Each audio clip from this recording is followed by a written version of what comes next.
Well, as you've heard, we're from Wild About Kennington, and I wasn't sure people would know where Kennington was.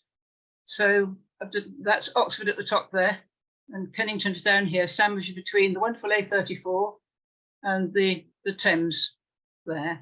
And if you look at it from the air, the bit I'm going to be talking to you about is this bit through the middle. We're a long, thin village, sandwiched between quite a lot of interesting natural history. We've got the flood meadows, which are managed by Oxford Preservation Trust along the Thames. And then there's the railway line, which is not working at the moment because the bridge is broken.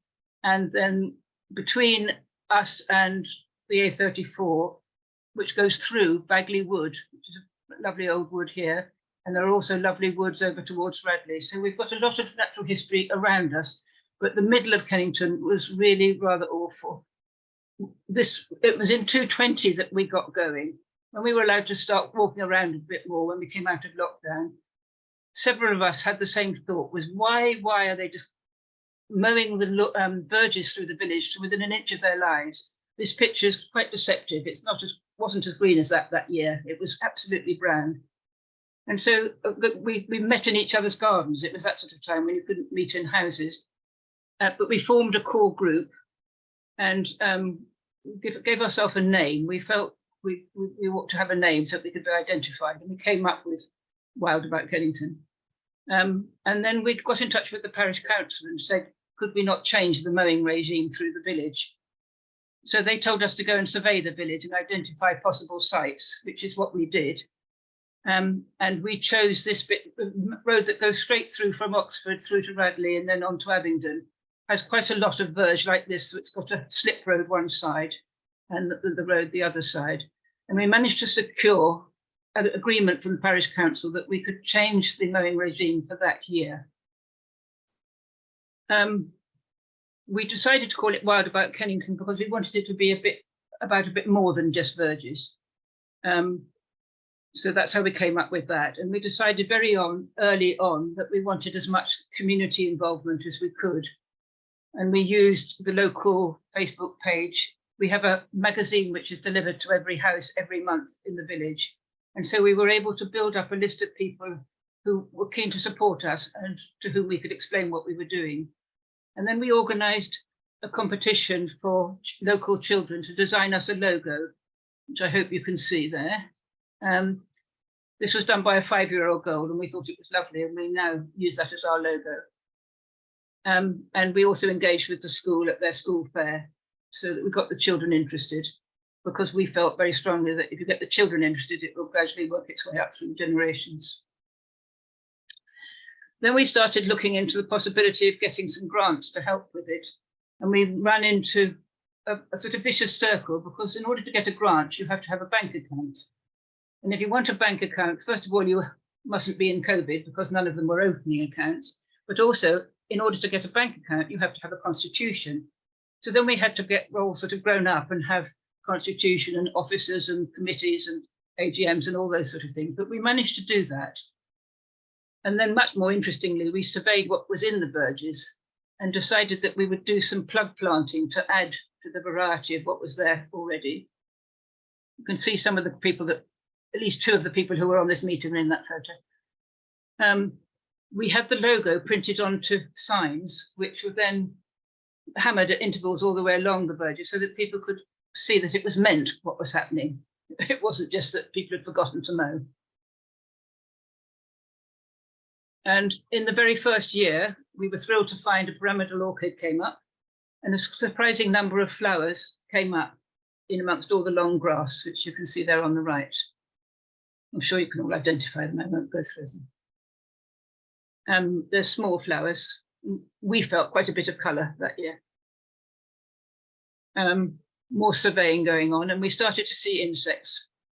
We haven't got very many pictures of the insects, but we did. One lady in the road found a bee orchid in her verge, which we were thrilled about. And I love this picture. You can see the pollen. It's obviously collecting pollen in our verges, which was nice.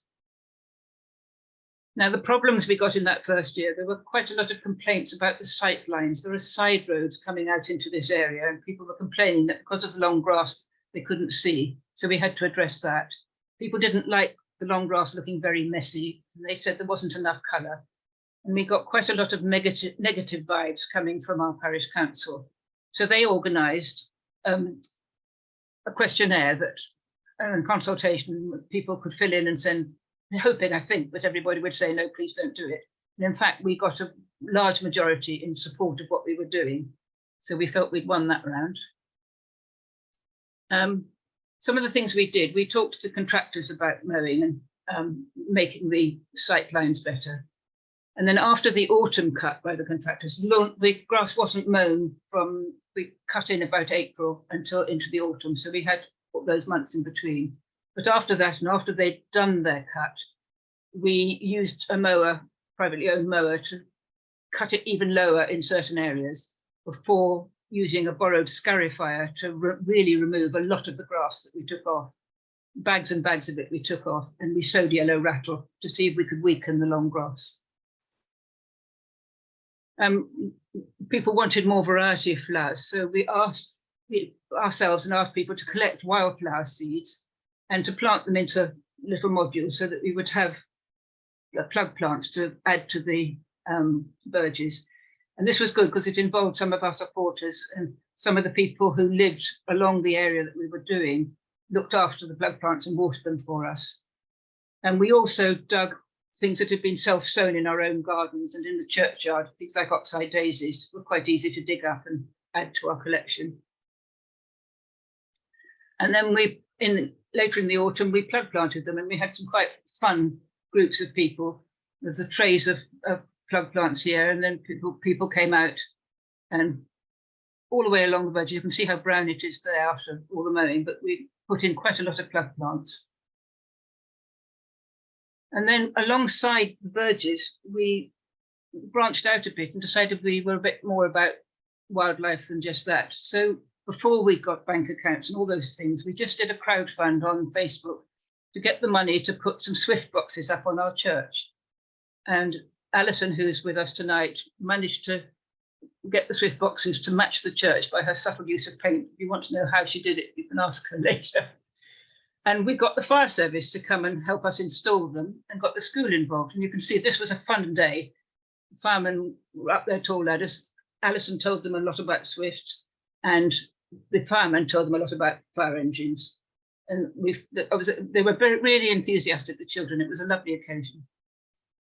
And the other thing we did was to encourage people to think about hedgehogs and how hedgehogs could go between different gardens. So we organised quite a big display in our community cafe, and one enterprising person, as you can see, made tempting hedgehog cookies. They were very popular. And we also invited Hugh Warwick, who many of you will know of, who's written a lot about hedgehogs. And he came and did an amusing talk one evening, and a lot of people from the village came and listened to him and were much more aware of what they could do for hedgehogs. So we felt that was a good way of involving people.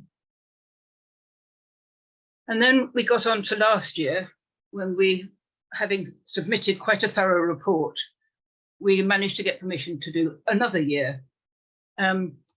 One of the things we did that year was, as you can see on the left-hand picture here, was to actually cut a margin round the islands of rewilding, which actually made it look more meant in some ways. It wasn't just straggling out over the pathway. They could see that there was something different about the bit in the middle, and that worked quite well.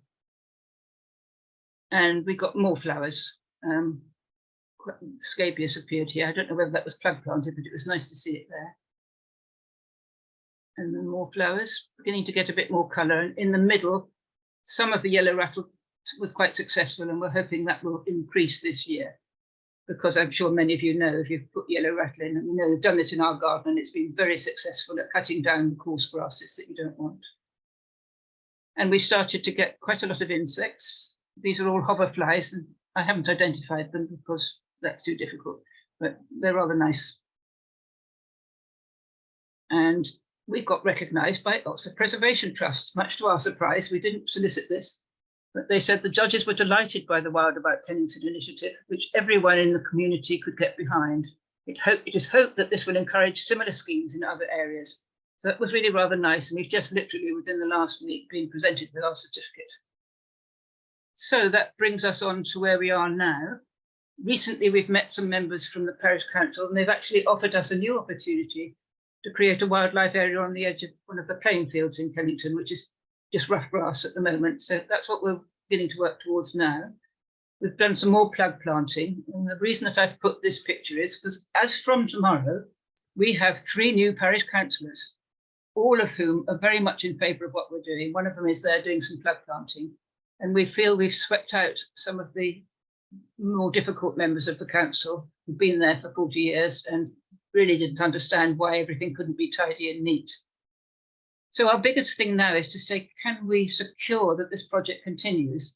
Because what we'd really like to do is to get permission to do it for more than a year at a time and have some certainty that it's something we can work on longer term, which with the new area on the playing field, we can't do that in 1 year. We need to have that as a thing that's going to go on. So I hope that's given you a little bit of an idea of what we've done here and what we're hoping to do. And I'm more than happy to answer any questions. And I'm sure other members of our group who are more knowledgeable than me will also be happy to ask some questions.